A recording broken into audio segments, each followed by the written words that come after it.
15만 닉스 움직이지 않겠나라는 그런 기대감이 작용을 하는데요. 저는 16만 원도 넘어가겠다라는 그런 생각도 좀 해봅니다. 제일 중요한 것은 성장에 대한 기대감이고요. 실적을 낼 수 있느냐 없느냐 이 여건에서 그동안은 부진했었던 실적이 나타나고 있고 적자에서 흑자로 전환된다라는 그 기대감도 굉장히 큰 그런 상황이죠. AI 시대입니다. AI 시대에서 HBM에 대한 수요, 고대역폭 메모리죠. 이 수요는 굉장히 급증하고 있는 상황이고요. D램을 이렇게 수직적으로 쌓아 올려서 만드는 것이 HBM인데요. 일반 D램보다 5배 이상 비쌉니다. 근데 여기에 10조 이상 투자하겠다라고 지난주에 아마 발표를 했었을 겁니다. 10조 이상 투자를 하는 부분에서 삼성전자도 가만히 있을 리는 없겠죠. 삼성전자와 SK하이닉스가 HBM에 대한 그 마켓 셰어를 양분하고 있습니다. 이 양분이 전 세계에 대한 부분을 양분하고 있는 거죠. 여기에 아주 조금 차지하고 있던 마이크론 테크놀로지도 도전장을 내밀었는데요.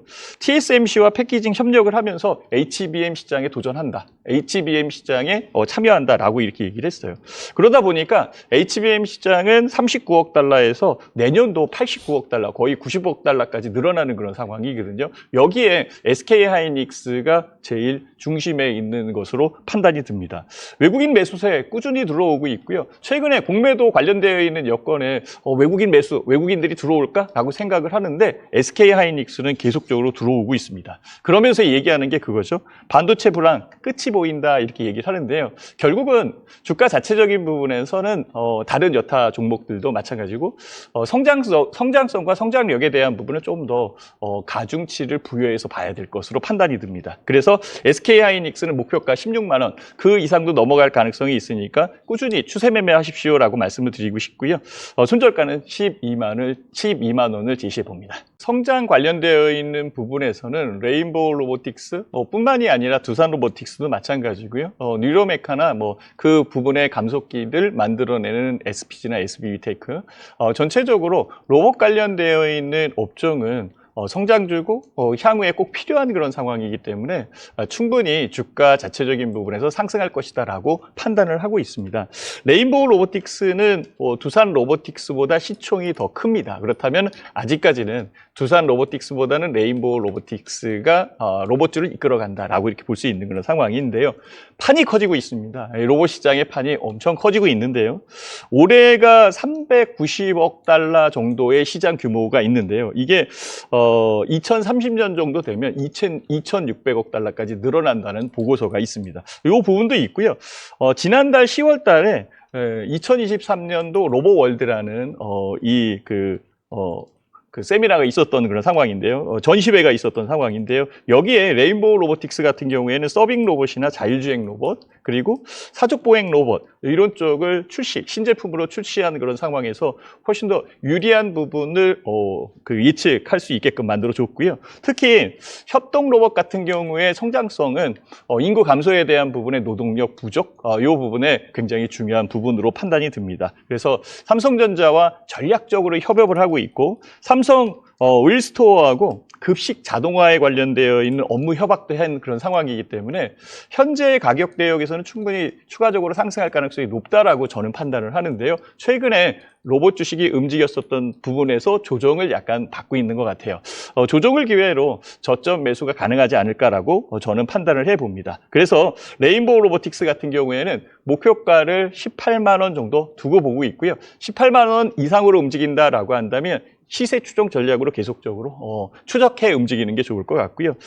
일단은 레인보우 로보틱스도 세파에 의해서 주가가 이제 하락할 가능성도 있어요. 그래서 손절가는 14만 원을 두고 그 매매를 한다면 충분히 현재의 가격 대역에서는 수익을 낼 수 있는 구간이다라고 저는 판단을 해봅니다. AP위성이 바닥적 부분에서 움직이는 것은 맞습니다. 최근 들어서 주가에 대한 부분은 하단 부분에 두 번째 바닥 만들고 있는 그런 상황이고요. 현재의 상황에서는 1년선 부근까지 올라온 상태이기 때문에 가격적 흐름에서는 크게 문제가 없는 상황입니다. 다만 AP위성이 추가적으로 더 올라온다라고 봤을 때에는 이슈에 대한 부분이 좀 더 가속화됐으면 좋겠다라는 그런 기대도 있죠.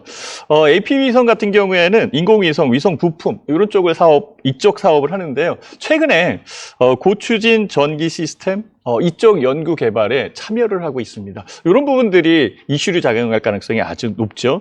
특히 이제 미국 같은 경우에는 50년 만에 달 탐사 위성 이 부분을 유인 쪽으로 해서 사람을 실어 보내는 쪽으로 해서 재도전한다라는 그런 얘기가 많이 나오고 있거든요. 결국은 많은 국가에서 위성 관련되어 있는 사업 이쪽을 꽤 드라이브를 걸고 있다라고 말씀을 드릴 수 있을 것 같아요. 일본도 그 방위위성 이런 쪽을 지금 조만간 또 발사를 한다라는 그런 얘기도 있습니다. 특히 고추직 전기 시스템 같은 경우에는요, 위성의 무게 중에서 제일 크게 작용하는 게 엔진 관련되어 있는 부분에 그 연료거든요. 그래서 연료에 대한 부분을 50%가 차지하는데 75%까지 감축할 수 있다라면 굉장히 빠르게 그리고 저렴한 비용으로 위성을 발사시킬 수 있다라는 그런 생각을 할 수 있습니다. 그래서 AP 위성 같은 경우에는 우주 기술 분야에 좀 더 앞으로 나가고 있는 상황이고요. 최근 전쟁 관련되어 있는 부분에서 방산 쪽, 드론 관련되어 있는 여건까지 연결이 되는 그런 상황이기 때문에 시세에 대한 여건에 바닥을 딛고 올라오는 부분은 이상이 없다라고 저는 판단을 해봅니다. 그래서 조금 이른 편이 없잖아 있지만은 목표가는 17,000원 정도 두고 매매를 하는 게 맞을 것 같고요. 13,000원 아래 주가에 대한 부분이 하단에 있는 그런 상황에서 하단을 이탈할 경우에는 문제가 좀 생길 수 있거든요. 시간이 더 걸릴 수 있다라는 그런 문제가 발생이 됩니다. 그래서 현재 가격이 13,870원인데요. 일단 13,000원을 지지하는 이 부분 안쪽에서 매매를 하면 현재의 가격 대역에 유리한 부분이다라고 말씀드리도록 하겠습니다. 한솔케미칼 같은 경우에는 바닥에서 반등을 하고 있는 그런 상황이고요. 기관의 매수가 좀 들어와요. 기관의 매수가 들어온다라는 것은 현재 기관들은 저점이다라고 판단해서 들어올 수도 있겠다라고 생각도 해봅니다. 한솔케미칼 같은 경우에는요, 39만 원도 넘었었습니다. 이때 움직일 때에는 2차 전지 관련되어 있는 부분으로 한솔케미칼이 올라왔었고요. 최근에 좀 많이 내렸죠. 내린 부분에서 지금 14만 4천 원까지 밀린 그런 상황에서 반등을 해주는 거죠. 한솔케미칼의 이 주력 판매는 화학 제품입니다. 특히 이제 과산화수소가 반도체나 디스플레이 이쪽도 쓰이고요. 제지나 섬유 탈색하는 데도 쓰이고 여러 부분으로 많이 쓰이는데요. 반도체 관련되어 있는 여건으로 한솔케미칼이 또 움직이는 것 같아요. 삼성전자의 파운드리 사업 이 부분이 확대되는 것과 SK하이닉스 같은 경우에도 투자액을 굉장히 높여가고 있는 상황이거든요. 여기에 4분기 시작으로 반도체 업황에 대한 개선 이런 기대감이 있기 때문에 현재 가격은 바닥에서 들어올리는 그런 측면이다라고 보시는 게 맞을 것 같아요. 그래서 저는 이격을 이용한 반등 구간에서 짧게 매매하는 전략이 유리하다라고 생각이 들고요.